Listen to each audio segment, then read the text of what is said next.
ਪੰਜਾਬ ਦਰਸ਼ਨ ਤੇ ਅਸੀਂ ਆਪਣੇ ਦਰਸ਼ਕਾਂ ਦਾ ਨਿੱਘਾ ਸਵਾਗਤ ਕਰਦੇ ਹਾਂ। ਅੱਜ ਇੱਕ ਵਾਰੀ ਫੇਰ ਸਾਡੇ ਨਾਲ ਸਟੂਡੀਓ 'ਚ ਹਾਜ਼ਰ ਹਨ ਸੋਹਣ ਕਾਦਰੀ।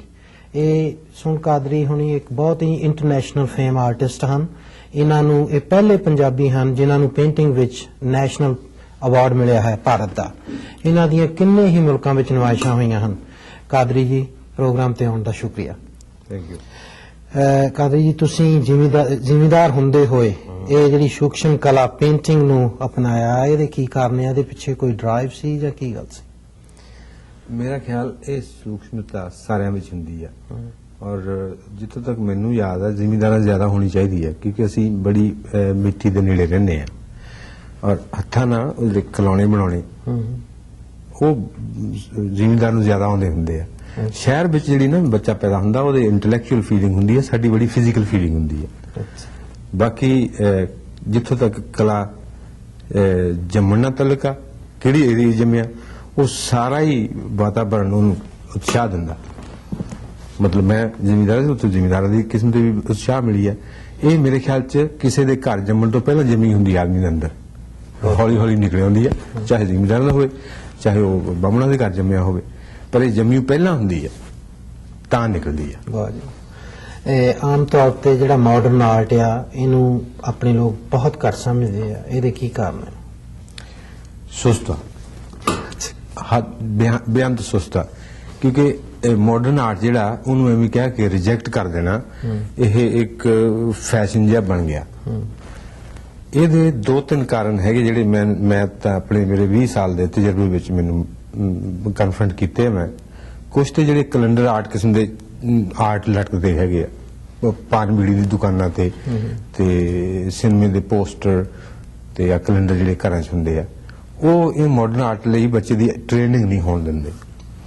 ਦੂਸਰੀ ਗੱਲ, ਕਿਸੇ ਵੀ ਸਬਜੈਕਟ ਨੂੰ ਸਮਝਣ ਲਈ ਖੇਚਲ ਕਰਨੀ ਪੈਂਦੀ ਹੈ ਔਰ ਸਾਡੇ ਜਿਹੜੇ ਨਾ ਆਮ ਆਦਮੀ ਦਾ ਤੁਹਾਡਾ ਮਤਲਬ ਆ, ਆਮ ਆਦਮੀ ਖੇਚਲ ਨਹੀਂ ਕਰਦਾ। ਇਹ ਚੌਖੀ ਕੋਈ ਗੱਲ ਨਹੀਂ, ਇਹ ਨਹੀਂ ਕਿ ਸਮਝ ਨਹੀਂ ਆਉਂਦੀ, ਕਿਸੇ ਖਾਸ ਬੰਦੇ ਨੂੰ ਸਮਝ ਆਉਂਦੀ ਹੈ। ਬਣਾਉਣ ਦੀ ਜਿਹੜੀ ਨਾ ਭਾਵਨਾ ਉਹ ਲੈ ਕੇ ਜੰਮਦਾ ਬੰਦਾ, ਲੇਕਿਨ ਸਮਝਣ ਦੀ ਗੱਲ ਤਾਂ ਸਮਝੀ ਜਾ ਸਕਦੀ, ਸਿੱਖੀ ਜਾ ਸਕਦੀ। ਉਹ ਸਿੱਖਣ ਲਈ ਹਿਸਟਰੀ ਆਫ ਆਰਟ ਹੋਣੀ ਚਾਹੀਦੀ ਹੈ ਥੋੜੀ ਜਿਹੀ। ਬਾਕੀ ਮਿਊਜ਼ੀਅਮ ਵਿੱਚ ਜਾਣ, ਗੈਲਰੀਆਂ ਵਿੱਚ ਜਾਣ, ਕੋਸ਼ਿਸ਼ ਕਰਨ, ਗੱਲਾਂ ਕਰਨ ਸਾਡੇ ਨਾਲ। ਉਹ ਡਰ ਜਾਂਦੇ ਤੋਂ ਵੀ ਸਾਨੂੰ ਇਹ ਜਿਹੜੇ ਕਾਂਕੜੇ ਮਾਰੇ ਹੋਏ ਨਾ ਇਹ ਐਵੇਂ ਨਹੀਂ ਹੈਗੀ। ਕਿਉਂਕਿ ਕੈਲੰਡਰ ਮੈਂ ਵਧੀਆ ਬਣਾ ਸਕਦਾ ਕੈਲੰਡਰ ਬਣਾਉਣ ਵਾਲਿਆਂ ਨਾਲ, ਪਰ ਮੇਰਾ ਮਤਲਬ ਹੈਗਾ ਕਿ ਤੁਹਾਨੂੰ ਕੋਈ ਜ਼ਿਆਦਾ ਗੱਲ ਦੱਸਾਂ, ਕੁਝ ਉੱਪਰਲੀ ਗੱਲ ਦੱਸਾਂ, ਕੁਝ ਡੂੰਘੀ ਗੱਲ ਦੱਸਾਂ। ਸੋ ਡੂੰਘੀ ਗੱਲ ਜਿੱਦਾਂ ਕਲਾਸੀਕਲ ਮਿਊਜ਼ਿਕ ਸਮਝਣ ਵਾਲੇ ਬੜੇ ਘੱਟ ਆ। ਹਾਲਾਂਕਿ ਕਲਾਸੀਕਲ ਮਿਊਜ਼ਿਕ ਵਿੱਚ ਆਪਣੇ ਫੋਕ ਮਿਊਜ਼ਿਕ ਵੀ ਹੈਗਾ, ਲੋਕ ਗੀਤ ਵੀ ਹੈਗੇ ਉਹਦੇ ਵਿੱਚ। ਬੰਦਾ ਤੇ ਕੀ ਹੈ ਨਾ, ਜਿਹਨੇ ਜ਼ਿਆਦਾ ਡੈਫਥ ਵਿੱਚ ਜਾਣਾ ਉਹਨੂੰ ਕਲਾਸੀਕਲ ਸਮਝ ਆਉਂਦਾ, ਜਿਹਨੇ ਬਸ ਢੋਲਕੀ ਸੁਣਨੀ ਆ ਉਹਨੂੰ ਫਿਰ ਦੂਜੇ ਸਮਝ ਆਉਂਦੇ ਆ। ਆਪਣੀ ਆਪਣੀ ਜਗ੍ਹਾ ਦੋਨੇ ਵੈਲਿਡ ਆ, ਪਰ ਇੱਕ ਨੂੰ ਰੱਖ ਕੇ ਦੂਜੇ ਨੂੰ ਕੱਟ ਕਰਨਾ ਗਲਤ ਆ। ਇੱਕ ਤੋਂ ਰੱਖ ਕੇ ਦੂਸਰੇ ਸਟੈਪ ਤੇ ਜਾਣਾ ਬੜਾ ਜ਼ਰੂਰੀ ਆ। ਉਹਦੇ ਲਈ ਕਰੇਜ ਚਾਹੀਦਾ, ਕਰੇਜ ਲਈ ਹਿੰਮਤ ਚਾਹੀਦੀ ਹੈ। ਹਿੰਮਤ ਦਾ ਮਤਲਬ ਨੌਲੇਜ ਚਾਹੀਦੀ ਹੈ। ਨੌਲੇਜ ਮਿਲਦੀ ਹੈ ਬਾਜ਼ਾਰ 'ਚ, ਖਰੀਦਣ ਵਾਲਾ ਤਾਂ ਹੋਵੇ ਕੋਈ। ਅਸੀਂ ਨੌਲੇਜ ਦਿੰਦੇ ਸਾਰੀ ਉਮਰ। ਤਸਵੀਰ ਜਿਹੜੀ ਆਪਣੇ ਆਪ ਇਹ ਸਿਖਾਉਂਦੀ ਹੈ ਤੁਹਾਨੂੰ, ਕਹਿੰਦੀ ਮੈਨੂੰ ਦੇਖੋ। ਜਦ ਤੁਸੀਂ ਦੇਖਣੀ ਨਹੀਂ ਤਾਂ ਤਸਵੀਰ ਨੂੰ ਕਿੱਦਾਂ ਸਮਝ ਆ ਜੀ? ਇਹ ਆਮ ਆਦਮੀ ਦੇ ਜਿਹੜੇ ਨਾ ਇੱਕ ਖਾਸ ਆਮ ਤੌਰ ਤੇ ਗੱਲ ਚੱਲੀ ਕਿ ਆਮ ਆਦਮੀ ਨੂੰ ਸਮਝ। ਆਮ ਆਦਮੀ ਕੌਣ ਹੁੰਦਾ ਮੈਨੂੰ ਇਹ ਸਮਝਾਓ। ਆਮ ਆਦਮੀ ਦਾ ਮਤਲਬ ਕੀ ਹੈ? ਮੈਂ ਲੇਮੈਨ ਤੋਂ ਗੱਲ ਕਰ। ਲੇਮੈਨ ਕੌਣ ਹੁੰਦਾ? ਮੈਨ ਤਾਂ ਹੈਗਾ ਨਾ, ਹਾਂ, ਆਪਣੇ ਵਰਗੇ ਜਿਹੜੇ ਘੱਟ ਪੜ੍ਹੇ ਹੋਏ ਲੋਕ ਹੈ। ਮੈਂ ਨਹੀਂ, ਉਹ ਜ਼ਿਆਦਾ ਪੜ੍ਹ ਲੈਣ। ਅੱਛਾ, ਸਿੱਧੀ ਜਿਹੀ ਗੱਲ। ਇਸ ਪੇਂਟਿੰਗ ਨੂੰ ਸਮਝਣ ਲਈ ਪੜ੍ਹਾਈ ਦੀ ਲੋੜ ਆ। ਬਿਲਕੁਲ ਪੜ੍ਹਾਈ ਦੀ, ਐਟੀਟਿਊਡ ਆਫ ਮਾਈਂਡ, ਇੰਟਰਸਟ। ਉਹਦੇ ਬਗੈਰ ਤਾਂ ਤੁਹਾਨੂੰ ਸੜਕ ਨਹੀਂ ਕ੍ਰਾਸ ਕਰਨੀ ਆਉਂਦੀ। ਆਮ ਆਦਮੀ ਨੂੰ ਕਿੱਦਾਂ ਪਤਾ ਲੱਗਿਆ ਕਿ ਟ੍ਰੈਫਿਕ ਲਾਈਟ ਜਿਹੜੇ ਰੈੱਡ ਹੁੰਦੀ ਖੜੇ ਹੋਣਾ? ਇਦਾਂ ਸਿੱਖਣ ਦੀ ਗੱਲ ਹੈ ਨਾ, ਤਾਂ ਸਿੱਖਣ ਦੀ ਜ਼ਰੂਰਤ ਹੈ। ਸਿੱਖਣ ਵਾਸਤੇ ਸੰਸਥਾਵਾਂ, ਲਾਇਬ੍ਰੇਰੀਆਂ, ਕਿਤਾਬਾਂ, ਤਸਵੀਰਾਂ, ਮੇਰੇ ਵਰਗੇ ਬੰਦੇ ਮਿਲੋ, ਗੱਲ ਕਰੋ, ਸਮਝ ਆ ਜਾਊਗੀ। ਅੱਛਾ, ਚਲੋ ਇਹ ਤੁਸੀਂ ਸਾਡੇ ਦਰਸ਼ਕਾਂ ਨੂੰ ਦੱਸ ਰਹੇ ਹੋ ਵੀ ਜਾ ਕੇ ਉਸ ਚੀਜ਼ ਦੀ ਪੜਚੋਲ ਕਰਨ, ਤੁਹਾਡਾ ਕਹਿਣ ਤੋਂ ਖੇਚਲ ਕਰਨ। ਅੱਛਾ, ਸ਼ੁਰੂ ਤੋਂ ਤੁਹਾਨੂੰ ਕਿਸ ਸਬਜੈਕਟ ਨੇ ਪ੍ਰਭਾਵਿਤ ਕੀਤਾ? ਆਰਟ ਇੱਕ ਵਿਜ਼ੂਅਲ ਸੈਂਸਿਟੀਵਿਟੀ ਹੈਗੀ ਜਿਹੜੀ ਕਿ ਮੇਰਾ ਫੀਲਡ ਆ। ਮੇਰੇ ਖਿਆਲ 'ਚ ਹਰੇਕ ਬੱਚੇ ਨੂੰ ਇਦਾਂ ਦੇ ਪ੍ਰਭਾਵ ਮਿਲਦੇ ਆ ਉਹ ਗਾਹਾਂ ਜਿੱਦਾਂ ਮੈਂ ਕਿਹਾ ਖੇਚਲ ਨਾ ਕਰੇ ਜਾਂ ਉਹਨੂੰ ਚਾਂਸਸ ਨਾ ਮਿਲਣ ਉਹ ਦਬ ਜਾਂਦੇ ਆ। ਮੈਨੂੰ ਫਰਜ਼ ਕਰੋ ਜਿਸਲੇ ਬੱਚਾ ਆਈ ਰਿਮੈਂਬਰ ਛੋਟੇ ਹੁੰਦੇ ਨੇ ਜਦ ਮੈਂ ਦੇਖਣਾ ਉਹ ਕੱਚੀ ਕੰਧ ਹੁੰਦੀ ਨਾ ਉਹ ਲੇਪੀ ਹੁੰਦੀ ਆ ਉਹਦੇ ਉੱਤੇ ਤੇੜਾਂ ਜਿਹੀਆਂ ਆਈਆਂ ਹੁੰਦੀਆਂ ਮੈਨੂੰ ਉਹਨਾਂ ਵਿੱਚ ਬੜੇ ਬੜੇ ਘੋੜੇ ਹਾਥੀ ਨਜ਼ਰ ਆਉਂਦੇ ਹੁੰਦੇ ਸੀਗੇ ਔਰ ਤੁਹਾਨੂੰ ਯਾਦ ਹੋਣਾ ਤੁਸੀਂ ਬੱਦਲਾਂ ਵਿੱਚ ਹਾਥੀ ਘੋੜੇ ਲੱਭਦੇ ਰਹਿੰਦੇ ਆ। ਇਹ ਵਿਜ਼ੂਅਲ ਟ੍ਰੇਨਿੰਗ ਹੈ ਪਹਿਲੀ ਜਿਸ ਕੇ ਬੱਚੇ ਨੂੰ ਹਾਲੇ ਕੋਈ ਬੋਲੀ ਨਹੀਂ ਆਉਂਦੀ ਹੁੰਦੀ ਟ੍ਰਾਂਸਲੇਟ ਕਰਨ ਲੱਗ ਪੈਂਦਾ ਉਹ ਫਿਗਰਸ। ਤੁਹਾਨੂੰ ਮੈਂ ਪਹਿਲਾਂ ਵੀ ਦੱਸਿਆ ਸੀਗਾ ਕਿ ਬੋਲੀ ਬਾਅਦ ਚ ਆਈ ਆ ਆਰਟ ਪਹਿਲਾਂ ਆ ਔਰ ਆਰਟ ਹਿਸਟਰੀ ਦਾ ਧੁਰਾ ਔਰ ਉਹ ਨਜ਼ਰ ਜਿਹਦੀ ਵੀ ਅੱਖ ਹੈਗੀ ਹੈ ਜਿਹਨੇ ਅੱਖ ਖੋਲ ਲਈ ਉਹਨੂੰ ਕੁਛ ਤਾਂ ਨਜ਼ਰ ਆਉਣਾ ਹੀ ਆ ਉਹਦੇ ਵਿੱਚ ਲੈਸਨ ਹੈਗਾ ਕਾਰਡ ਦਾ। ਮੇਰੇ ਪਰਸਨਲ ਮੈਨੂੰ ਯਾਦ ਆ ਤੁਸੀਂ ਦੱਸਿਆ ਕਿ ਮੈਂ ਜ਼ਿਮੀਂਦਾਰ ਬੈਕਗ੍ਰਾਉਂਡ ਚ ਹੈਗਾ ਤੁਹਾਨੂੰ ਪਤਾ ਜਿਹੜੇ ਹਲ ਬਾਉਂਦੇ ਆ ਜੀ ਸਵੇਰੇ ਸਵੇਰੇ ਸੂਰਜ ਬਾਅਦ ਚੜ੍ਹਦਾ ਉਹ ਜਿਹੜੇ ਹਲ ਦੇ ਬਾਹਰ ਕੇ ਲਕੀਰਾਂ ਪਾਈਆਂ ਹੁੰਦੀਆਂ ਉਹਦਾ ਜਿਹੜਾ light and shade the play ਉਹਦੇ ਵਿੱਚ ਹੈ ਉਹ ਸਿਰਫ ਉਹ ਹੀ ਦੇਖ ਲਓ ਹਾਲੇ ਤੱਕ ਮੇਰੀ ਪੇਂਟਿੰਗ 'ਚ ਹੈਗਾ। ਦੂਸਰੀ ਗੱਲ ਜੇ ਸਕੂਲ 'ਚ ਜਾਂਦਾ ਬੱਚਾ 5-6 ਸਾਲ ਦਾ ਓਕੇ ਫਿਰ ਤੁਹਾਨੂੰ ਉੱਥੇ ਊੜਾ ਜਿਹੜਾ ਸਾਨੂੰ ਮੈਂ ਵੀ ਗੁਰਦੁਆਰੇ ਸਕੂਲ 'ਚ ਗਿਆ ਉਹ ਕਹਿੰਦੇ ਊੜਾ ਸਿੱਖੋ ਜੀ ਤੇ ਮੈਨੂੰ ਕੀ ਪਤਾ ਊੜਾ ਕੀ ਹੁੰਦਾ ਬੱਚੇ ਨੂੰ ਕੀ ਪਤਾ ਊੜਾ ਕੀ ਹੁੰਦਾ ਕਿ ਭਾਈ ਕਹਿੰਦਾ ਇਸ ਗੱਲ ਸਿੱਖ ਲਈਦਾ ਇੱਧਰ ਲਿਖੋ ਉਹ ਉਂਗਲੀ ਨਾਲ ਬਾਹ ਕੇ ਉਹ ਡਿਜ਼ਾਈਨ ਮੈਨੂੰ ਹਾਲੇ ਵੀ ਪਿਆਰਾ ਲੱਗਦਾ ਉਹਦੇ ਵਰਗਾ ਮੈਨੂੰ ਪਰਫੈਕਟ ਡਿਜ਼ਾਈਨ ਹਾਲੇ ਤੱਕ ਨਹੀਂ ਮਿਲਿਆ।